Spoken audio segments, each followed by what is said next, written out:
The hearing room was packed long before the cameras started rolling. Reporters lined the walls. Staffers whispered nervously, and the air felt charged, as if everyone sensed something explosive was about to happen. Kash Patel walked in holding a thick folder. He placed it on the desk with theatrical thud, clearly wanting the room to hear it. Moments later, he leaned into the microphone with a confident smile that made the journalists tense up. Inside this folder, he announced, is a list tied to one of the most controversial investigations of our time. A wave of murmurs rippled through the spectators. Phones were raised. Live stream chats exploded. But at the far end of the table, Representative Moskowitz calmly adjusted his glasses. He had already seen the document earlier that morning, and he knew something Patel did not expect anyone to notice. Patel began reading names dramatically, pausing after each one as if waiting for shock to settle in the room. The cameras caught everything. Clips were already being cut for social media. Then Moskowitz raised his hand. "Mr. Patel," he said, voice calm but razor sharp, "before you continue, I need to ask one thing." Patel smirked. "Go ahead." Moskowitz tapped the screen of his tablet. "Is this the same list that has been circulating online for the past 48 hours? The one proven to be digitally altered?" The room froze. Patel's confident smile faded just a little. Moskowitz continued, "Because I ran it through verification software this morning. Multiple signatures are fake. Several entries were lifted from unrelated public records. And one of the pages still contains a watermark of the anonymous account that created the hoax." Gasps echoed across the chamber. Patel flipped through his folder, his hands suddenly unsteady. "Let me be absolutely clear," Moskowitz said, leaning forward. "You introduce a fabricated document at congressional hearing. That is not oversight. That is a direct threat to the credibility of this institution." He pressed the timer button on the desk. 41 seconds, he said. "That is how long it took to confirm your evidence was fake." The room erupted. Staffers scrambled. Reporters sprinted for the hallway. Cameras zoomed in, capturing the exact moment Patel's expression collapsed. His political momentum evaporated live on national television. And Moskowitz, still calm, concluded, "This hearing will not be hijacked by manufactured evidence. Not today." Patel stared at the table, his career hanging by a thread. The hearing did not resume for several minutes. The chair pounded the gavel repeatedly, tried to regain order, but the chaos only grew louder. Staffers whispered in panic. Reporters refreshed their feeds every second, and Patel sat frozen, his fingers still touching the folder that had now become political poison. When order finally returned, Moskowitz leaned back in his chair, his expression steady, almost surgical. He knew this was not over. In fact, it was only beginning. "Mr. Patel," the chair said, "you may respond." Patel cleared his throat, reaching for the microphone. "I was given this document by sources I trust," he said. "I believed it to be accurate." Moskowitz raised an eyebrow. "Believed? Or wanted to believe? Those are not the same thing." Patel hesitated. The audience felt the hesitation, like a shock wave. Moskowitz pressed the advantage. "In this room, truth is not optional. You presented fabricated evidence with the confidence of someone reading a verified report. That tells me you did not simply make a mistake. You made a choice." Patel opened his mouth to respond again, but Moskowitz was not finished. "I had my team analyze the file history. The document you brought today was downloaded from a public link early this morning. That link was posted by an account known for creating digital hoaxes." More murmurs, more clicking cameras.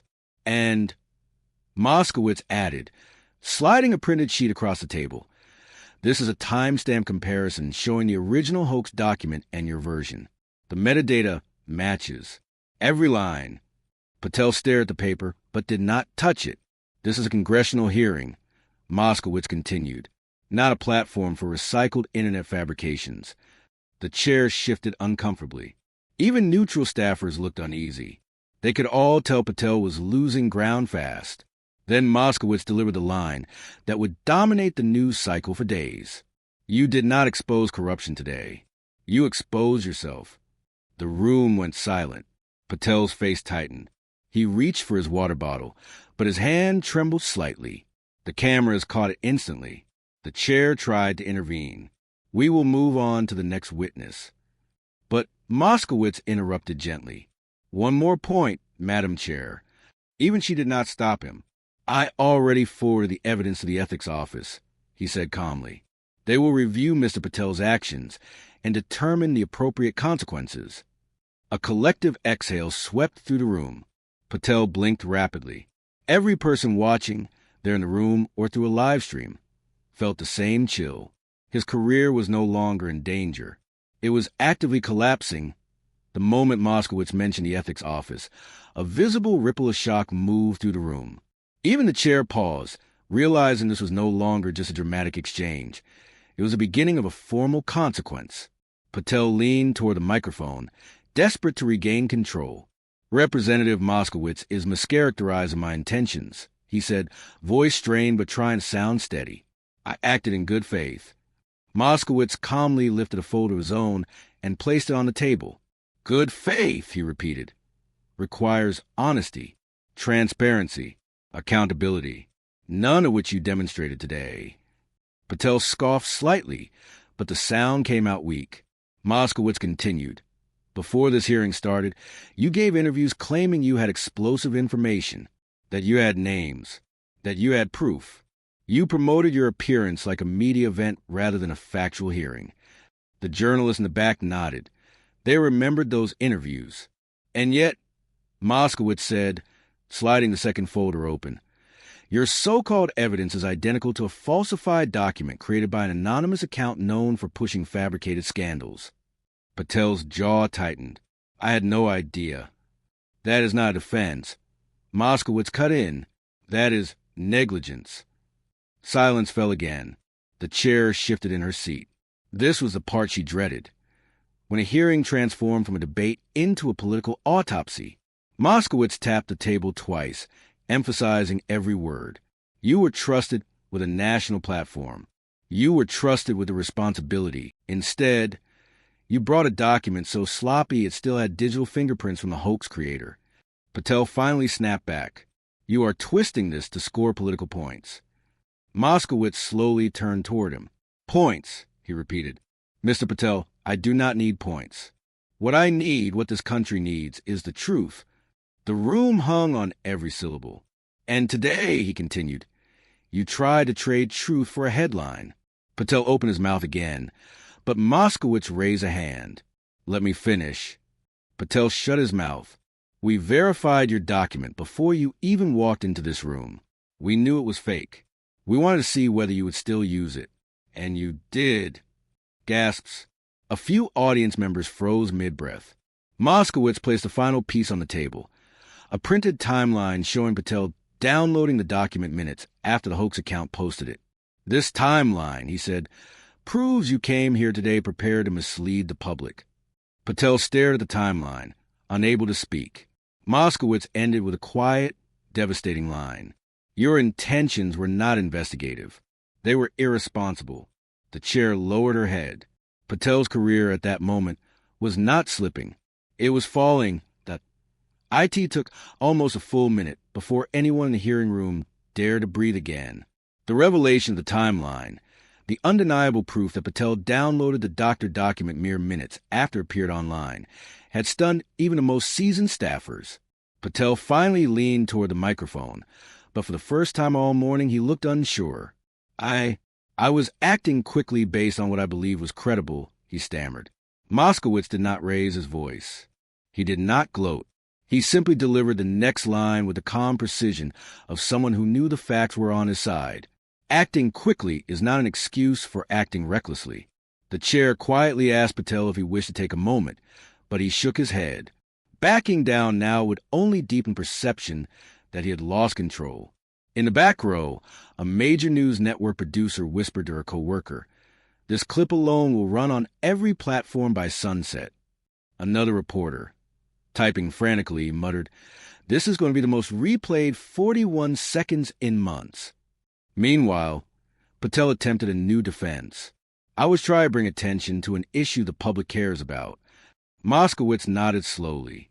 "The public cares about integrity. They care about accountability. They care about factual oversight.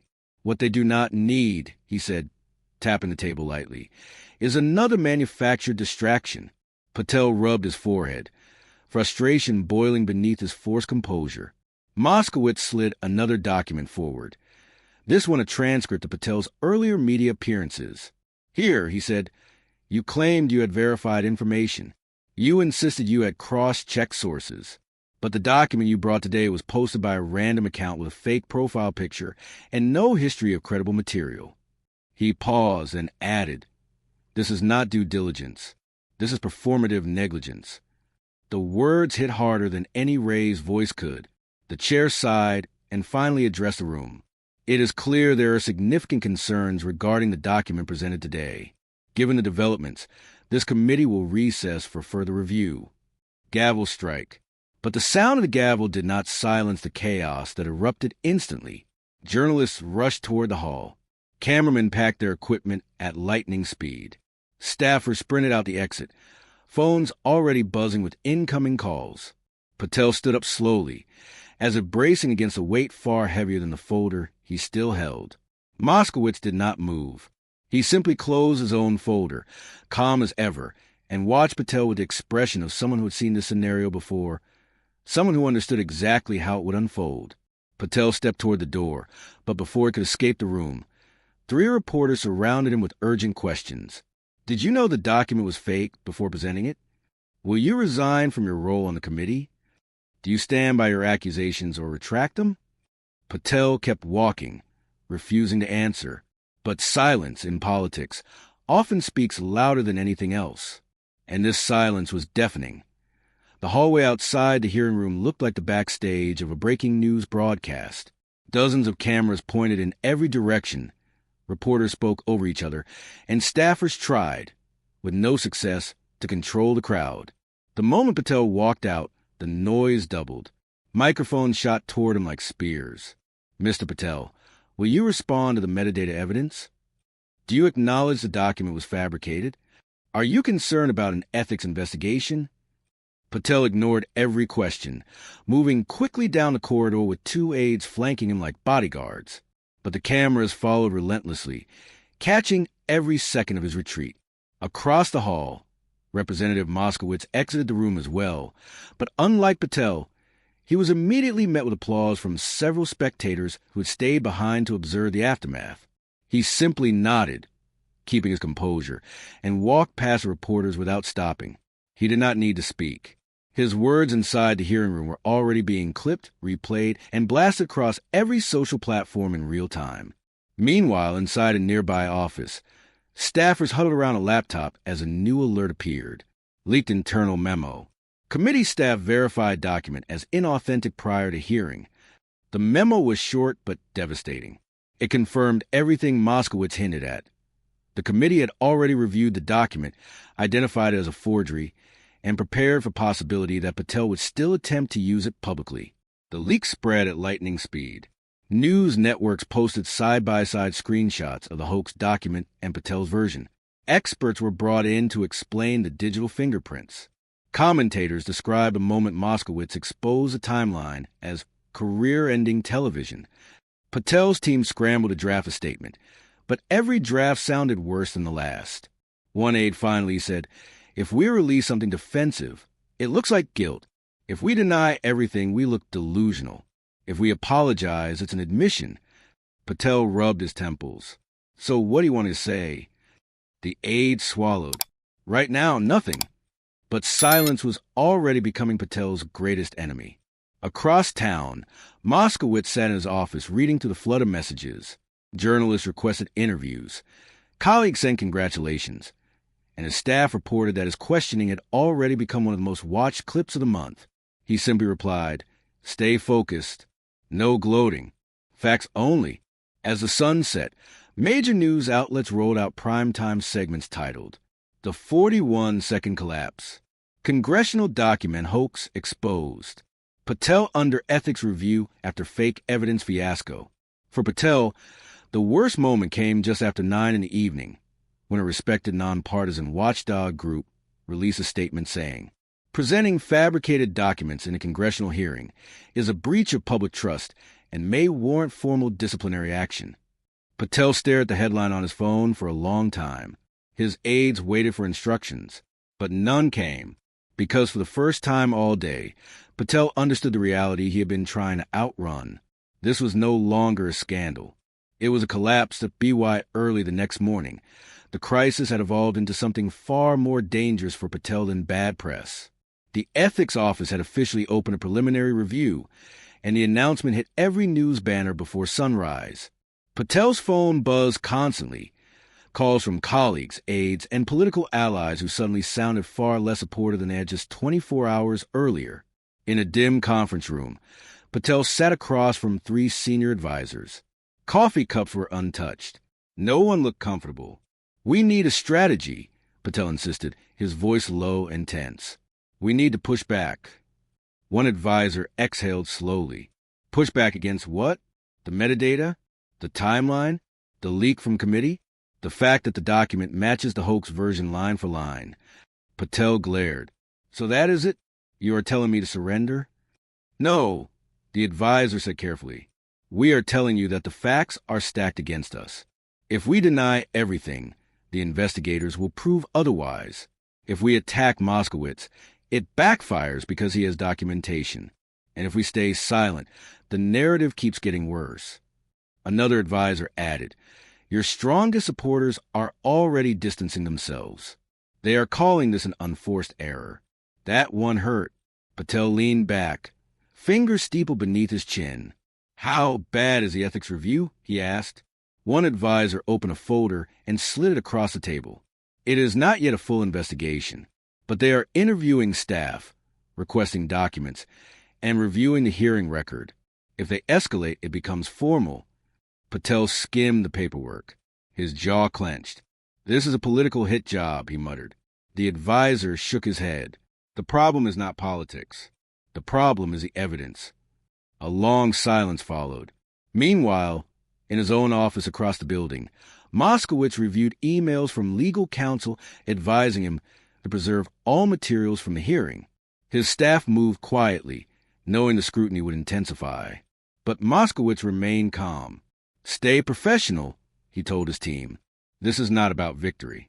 This is about maintaining the integrity of the institution." Back in Patel's camp, tensions were rising fast. One aide opened the conference room door, holding a tablet. "You need to see this," she said. On the screen was a live broadcast.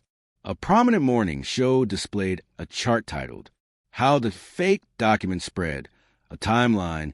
Experts broke down each step, from the anonymous account posting the hoax, to Patel downloading it, to his dramatic but disastrous presentation during the hearing. Then came the segment that sent shockwaves through Patel's entire team. New reports suggest members of Patel's own party are privately urging leadership to remove him from key committee assignments.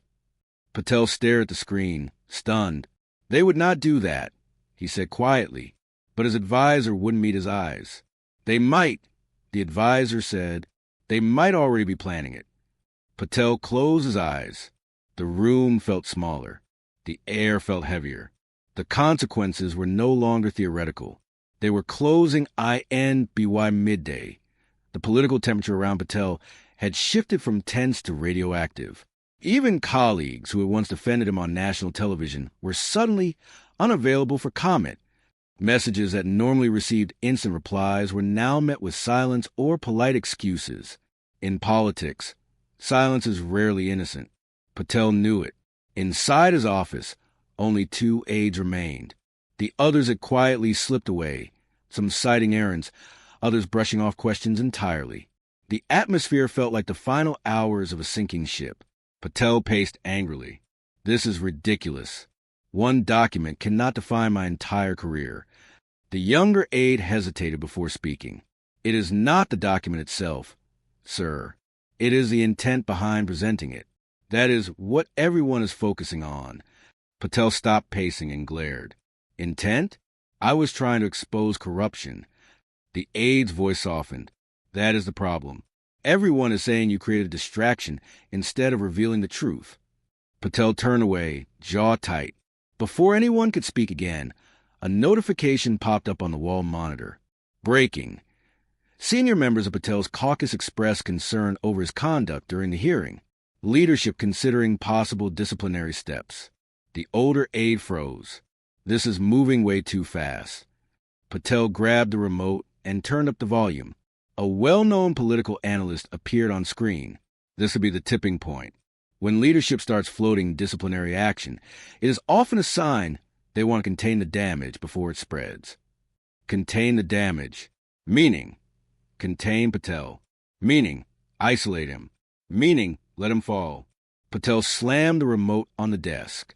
They cannot just cut me off. They need me. The older aide spoke carefully. They do not need someone under ethics review.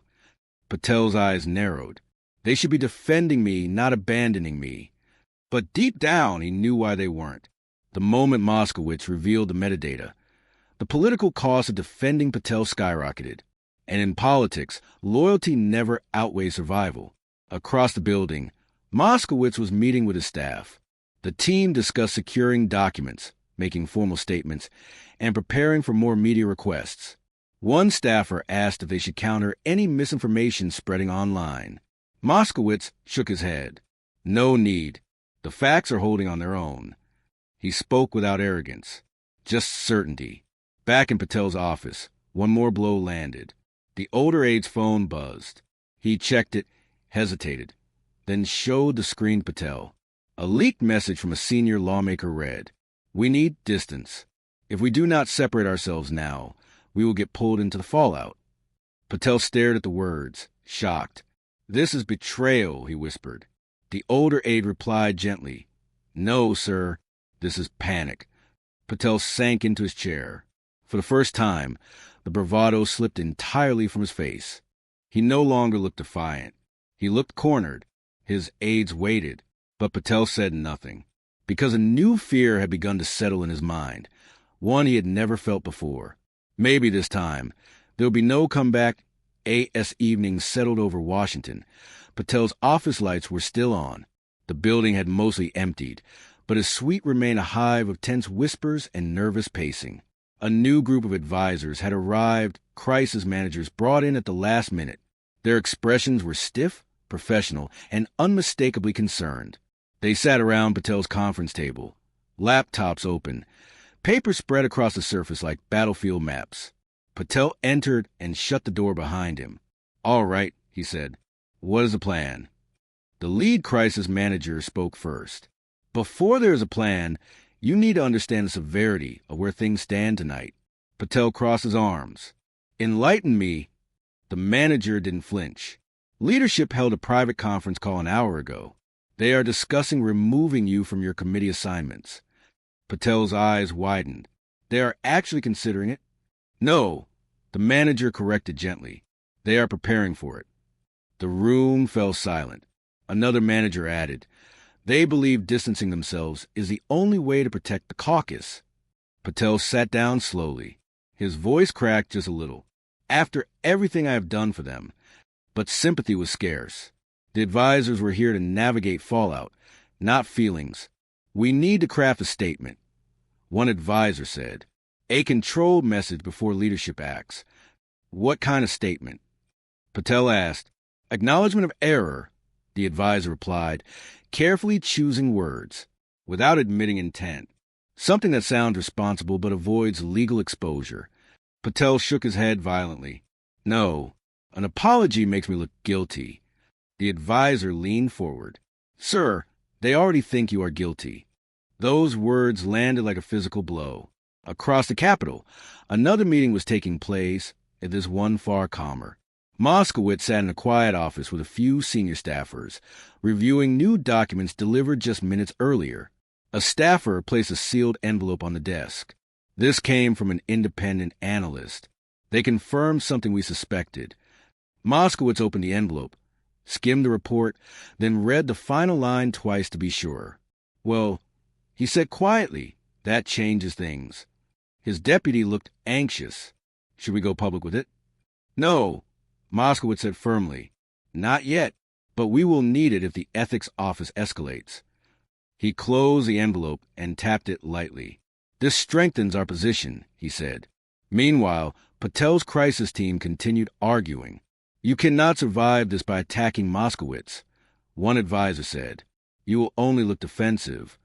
"You cannot blame your staff," another warned. "It will backfire." "You cannot deny the metadata," a third said. "They will prove it instantly." Patel slammed his fist on the table. "So what can I do?" The room went silent.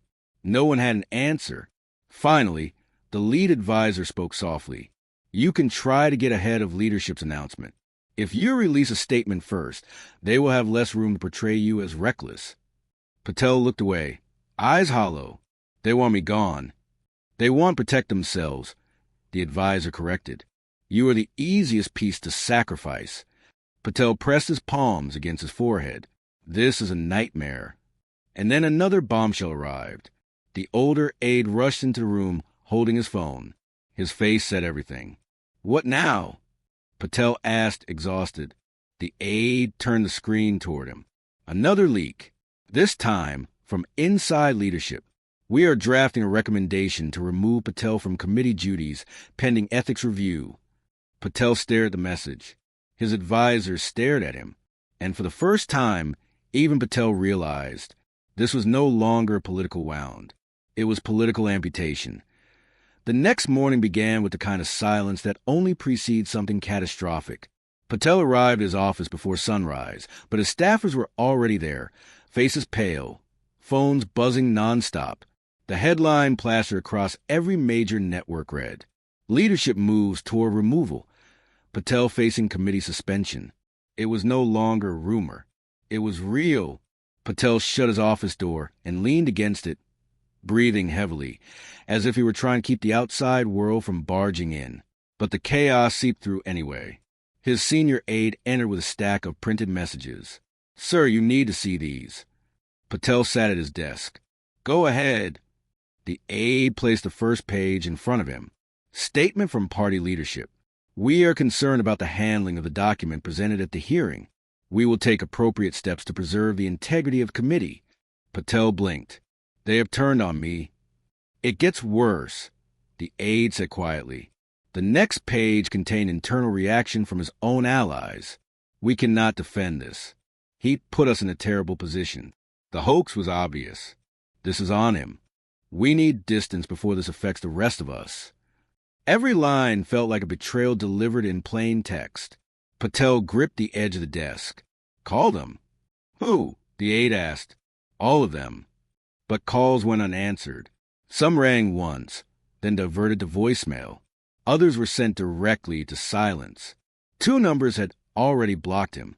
For Patel, this was the political equivalent of a door being slammed in his face. Across the Capitol, Moskowitz was getting briefed by his staff. A junior aide handed him a tablet.